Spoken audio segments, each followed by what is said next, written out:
મને એવું લાગે છે કે આ દૂધ એ અસામાન્ય છે, કે આ દૂધ હાલ તકે ક્યાંક એડલ્ટ્રેશનવાળું મિશ્રણવાળું એ હોઈ શકે છે। આજરોજ અમારા દ્વારા લેરિયાથી જે ટેન્કર 8966 નંબરનું જે નીકળ્યું હતું, જેના ઘણા સમયથી અમારી પાસે બાતમી હતી કે આ દૂધની અંદર ક્યાંક ને ક્યાંક એડલ્ટ્રેશન કરવામાં આવે છે, તો આજે અમારા દ્વારા એ ટેન્કરને રોકવામાં આવ્યું। અમે કાળવા ચોક પાસે જે સરકારી લાઇબ્રેરી છે ત્યાં ટેન્કર રોક્યું હતું। ત્યારબાદ અહીંના જે પ્રશાસન તંત્ર છે એ પ્રશાસન તંત્રને આ મુદ્દામાલ જપ્ત કરવા માટે 112 નંબર અને અહીંના જે પ્રશાસન અધિકારીઓ છે એમને કોલ કરીને બોલાવેલા હતા। આ ટેન્કર જપ્ત કરવામાં આવ્યું અને ત્યારબાદ જે એફએસએસએન અધિકારી છે એ જૂનાગઢ એફએસએસએન અધિકારીને પણ ફોન કરીને બોલાવવામાં આવ્યા।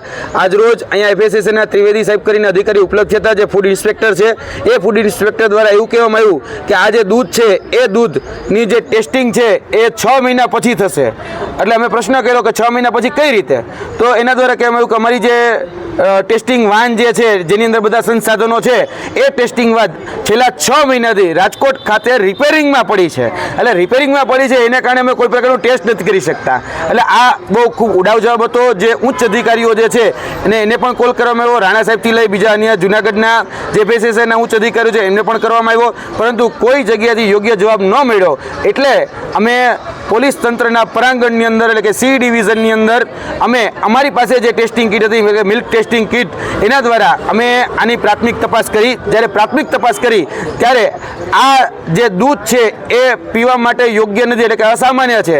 તેની અંદર ક્યાંક ને ક્યાંક ડિટર્જન્ટનું પ્રમાણ, તેની અંદર ક્યાંક ને ક્યાંક યુરિયાનું પ્રમાણ, તેની અંદર ક્યાંક ને ક્યાંક બીજા જે તત્વો જે છે એ એડલ્ટ્રેશન કરવામાં આવ્યું હોય એવું સ્પષ્ટપણે પ્રાથમિક દ્રષ્ટિએ લાગતું હતું। અને એફએસએસએના જે અધિકારીઓ છે એને અમારા દ્વારા આ જે અમારી પાસે મિલ્ક ટેસ્ટિંગ કીટ હતી એ એને ભેટ સ્વરૂપે પણ આપવામાં આવી છે, કે જેથી કરીને જૂનાગઢના જે નાગરિકજનો જે સામાન્ય લોકો છે એનું જીવન અને એનું આરોગ્ય બરબાદ ન થાય। બીજી વાત કે અહીંના જે એફએસએસએના અધિકારીએ જે અમને ઉડાવ જવાબ આપ્યો છે એવું કહેવામાં આવ્યું છે કે અમારી પાસે ટેસ્ટિંગ કરવા માટે કોઈ પ્રકારની ઓથોરિટી નથી, ટેસ્ટિંગ કરવા માટે અમારી પાસે કોઈ સંસાધનો નથી।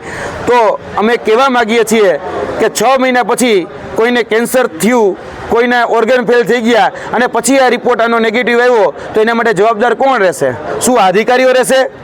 જે એફએસએસએના ઉચ્ચ અધિકારીઓ કહી રહ્યા છે કે અમારી પાસે સંસાધનો નથી, અમે આના માટે જવાબદાર નથી, તો કોણ જવાબદાર છે? એફએસએસએનો લો એવું કે છે કે મોડામાં મોડું 14 દિવસની અંદર આના તમામ પ્રકારના રિપોર્ટ પણ થઈ જવા જોઈએ અને પ્રાથમિક ધોરણે 2 દિવસની અંદર આ રિપોર્ટ થયા બાદ એ દૂધ ડિસ્ટ્રોય કરવું કે દૂધને એની યોગ્ય જગ્યાએ એનો નિકાલ કરવો એ પણ થઈ જવું જોઈએ। પણ એફએસએસઆઈના જે લો છે એટલે કે ફૂડ એન્ડ ડ્રગ્સ ડિપાર્ટમેન્ટના જે લો છે એને એફએસએસઆઈના જ અધિકારીઓ જે છે એ ધોઈને પી ગયા છે। એટલે એફએસએસઆઈનો જે લો છે, એફએસએસઆઈનો જે કાયદો છે એ ખૂબ નબળો છે। તેની સાથે સાથે જે અધિકારીઓ છે એનું જે મનસ્વી જે વર્તન છે એ મનસ્વી વર્તન પણ જે જૂનાગઢના જે સામાન્ય નાગરિકો છે એ સામાન્ય નાગરિકોનું આરોગ્ય સાથે ચેડા કરતું છે।